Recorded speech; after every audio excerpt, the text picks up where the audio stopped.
Damn it. How did I get myself into this? The red-skinned woman said, as she peered down at the bag of jewels sitting on the table, their golden glow casting a subtle light. Well, at this point, all I can hope is that he doesn't kill me. No, it might be too much trouble for him. Not worth the effort.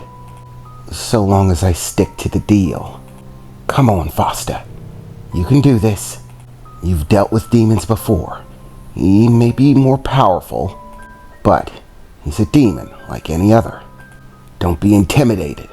Take your money and work the deal, same as always, the woman said, trying to pump herself up a bit, giving herself a few small slaps on the cheek. Okay, it's go time, she said, as she grabbed the bag of jewels and tucked it away inside of the bag that she was carrying the rest of her things in, before walking over to the man. I'm going to go to my room for a minute and grab some of my things.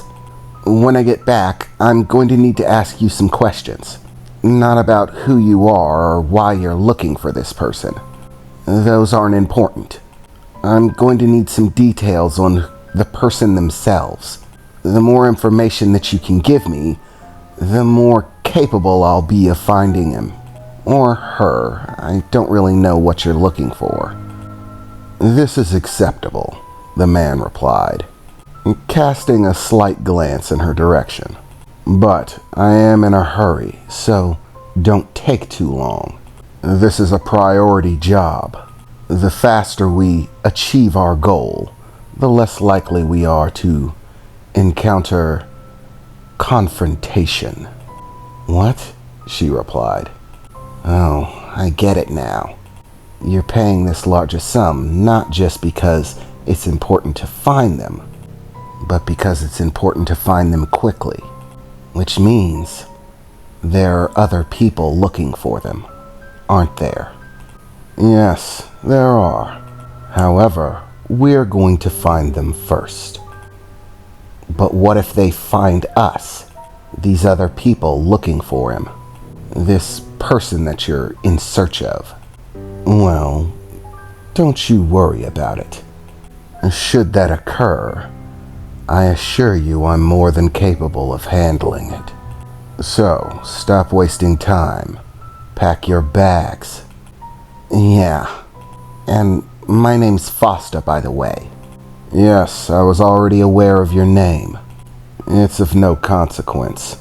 So long as you achieve the goal, I could care less what your name is. As she looked at him sitting at the table, that little bar stool, he was so direct. Everything he said and did seemed to be directly to the point. Not a type of man who wastes time or effort. It was clear he was goal-oriented, at least in this circumstance. A man of practicality, a get-it-done-by-the-books type, all about efficiently completing what he sets out to do. It's a very rare type of individual. Very few people can be that focused, and the ones that are usually tend to be extremely dangerous, at least in the circumstances that she's used to dealing with, she thought to herself as she stepped away, beginning to head to her small inn room that she had rented for the time being, collecting her things, of which there weren't many. A change of clothes or two, some bedding for when she needed to sleep outside, and a few tools that she would use on occasion when the need arose for them. She packed everything away into her bag, lifting the bag onto her back, and then heading back down. And of course finding that strange man still waiting for her, seeming unworried about whether or not she would try to escape or leave. He didn't bother to follow her to her room, which means that he's certain that if she tried to run, he could catch her, even if she got what she thought was a head start. She's heard rumors about the abilities of wraiths, horror stories you might call them, but as this is her first time encountering one, There was still no telling how this would go, what abilities he might have at his disposal. Misinformation can be very dangerous. There's no surer way for your target to trap themselves than for them to believe something that isn't true about you. To believe your strength is one thing when it's actually another. She's seen many people die because they believed a rumor rather than knowing the truth. And those were in cases of weaker demons. For stronger ones, such as an A-ranked demon like a wraith, there was no telling how much misinformation there could be. But she swallowed the lump in her throat and continued anyways. As she approached, the man took no time at all, standing up from his stool, without even looking at her, as if he knew she was coming. "I'm ready to go." "Good. Let's be off," he said, making his way towards the door, turning around and tucking his hands in his pockets, and beginning to casually stroll that direction. She swallowed her fear and followed, stepping outside of the tavern to see the dense woods that surrounded it. And with no hesitation whatsoever, the man began to walk towards these woods, heading into them without fear or hesitation. Fosta followed as they passed through the barrier of the inn. Like most inns, for demons that is, this one was protected by a magical barrier, put in place so that only those of demon lineage could pass through. In other words, unless you were a demon, you could not enter. In fact, you couldn't even see it unless you were a demon. And the wards are powerful, affecting the perceptions of all those who might gaze upon it. For any human that might come across the location of the inn, they would simply feel a sense, something telling them to go the other direction, to walk around it. To them, it would feel like nothing strange at all. They suddenly simply felt like walking the other direction. They wouldn't feel as if they saw anything or anything untoward or strange occurred. A perceptual filter of sorts, so that they don't perceive the fact that it was strange that they felt like changing direction suddenly, bypassing the inn altogether. As they crossed over the barrier, Fosta approached her new employer. "Okay, so what exactly are we looking for? I'm assuming we're looking for a demon, right? One that's hiding out here in Earthrealm. Well, what's the description? We need to know who we're looking for." "Sorry, I don't have very many details as to their description. I can tell you at this point that the person we're looking for most likely has silver hair, blue eyes with a slit, and a silver tail that looks reptilian in nature. Unless they cut off all their hair, that description is really the best I can do." "Really? Well, what about age? How old are they?" "Truth be told, that is also in question.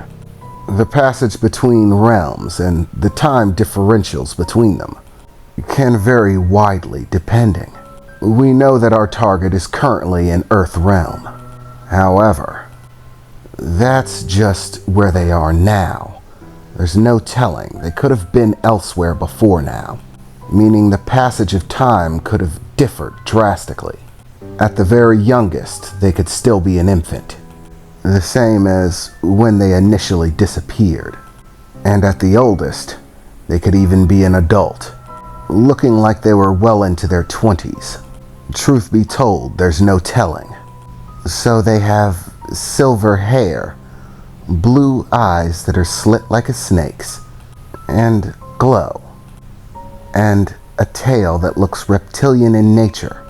And also, they disappeared as an infant," Fosta said, mulling over the facts, as she stopped in her tracks for just a moment, an idea beginning to pop into her head.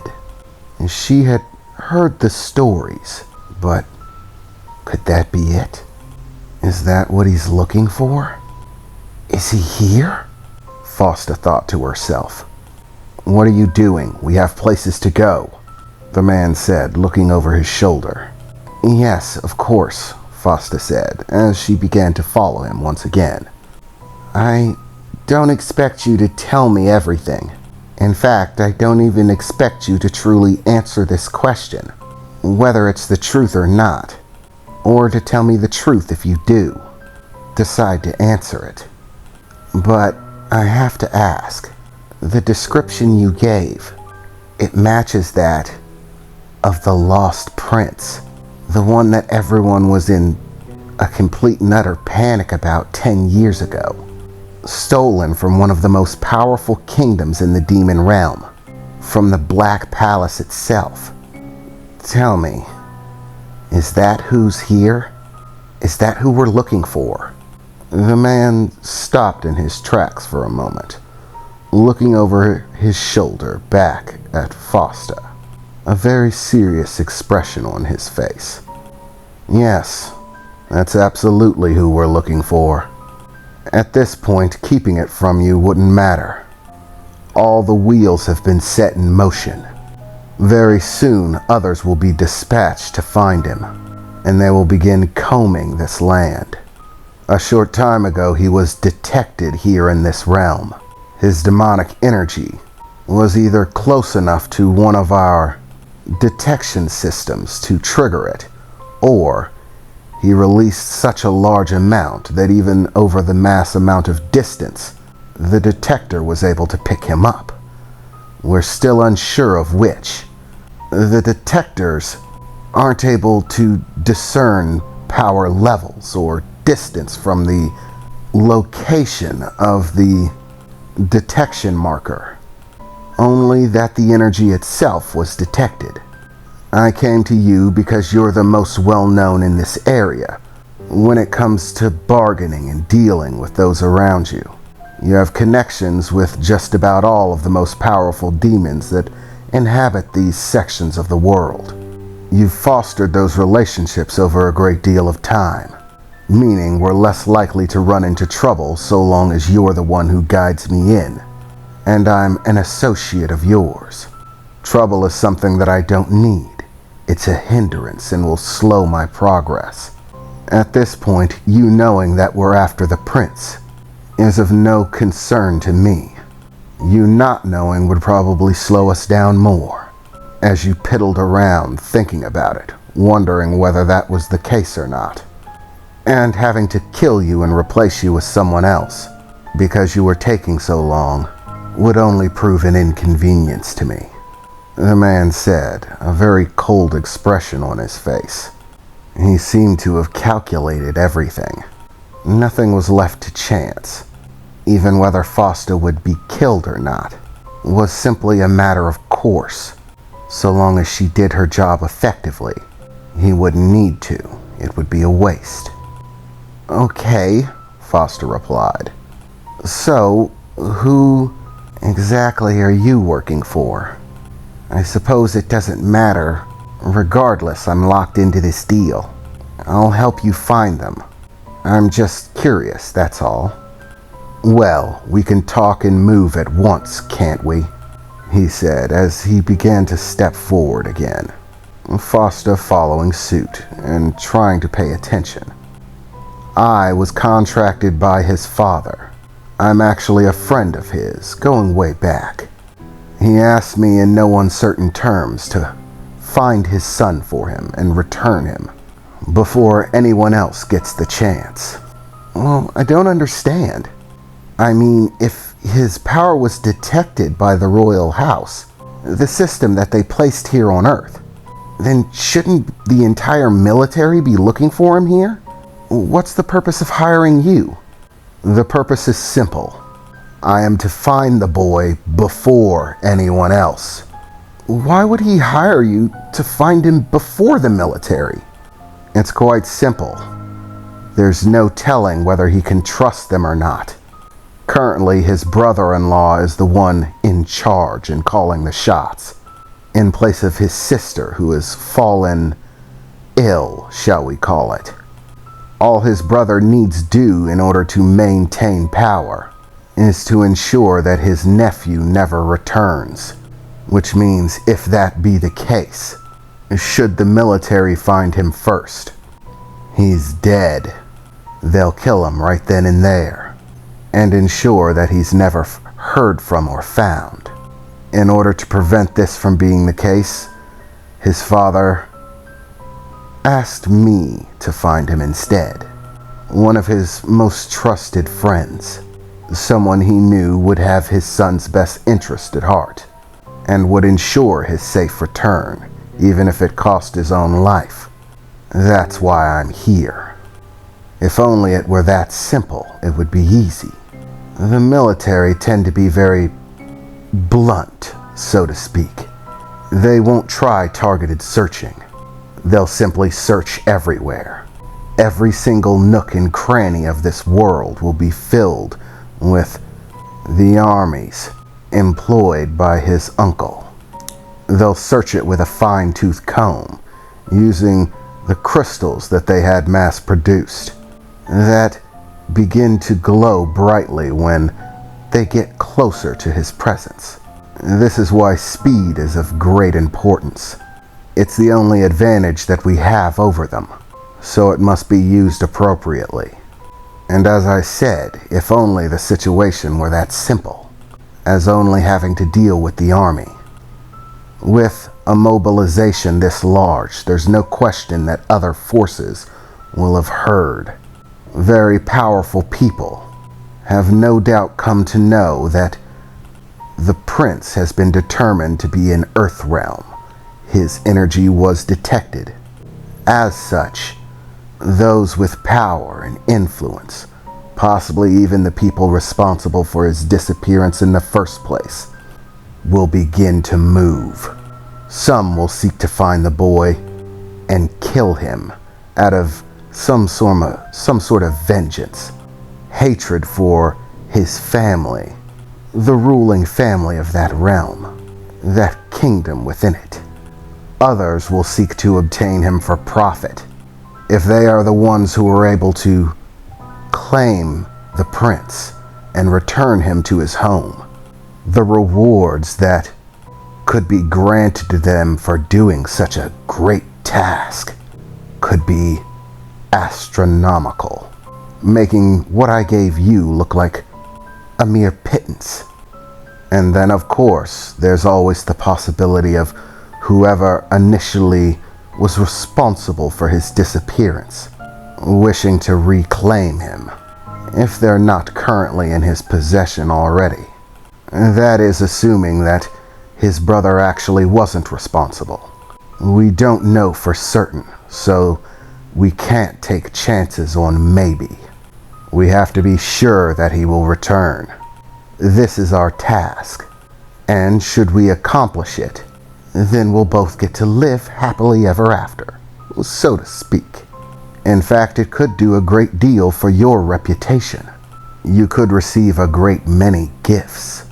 They could even decide to elevate your demonic status, should you be successful, that is. What? Foster said. You're telling me that they would really do that? Elevate my demonic status? But that's restricted. They never use that. Only for the most extreme of circumstances. For war heroes. When someone is made an Imperial Knight. Are you telling me that I could actually gain access to that? Yes, it's possible. If we succeed, that is. Once the boy returns, the hope is that his mother will regain herself, recovering from her current state. Once she is deemed sound, she will be returned to the throne and have the power to do whatever she wishes. And should they decide to elevate your demonic status, she could do so easily. So, both the threats that we may face, as well as the rewards that could possibly be handed to you, are in fact great. So if I were you, I would focus very hard on finding the prince.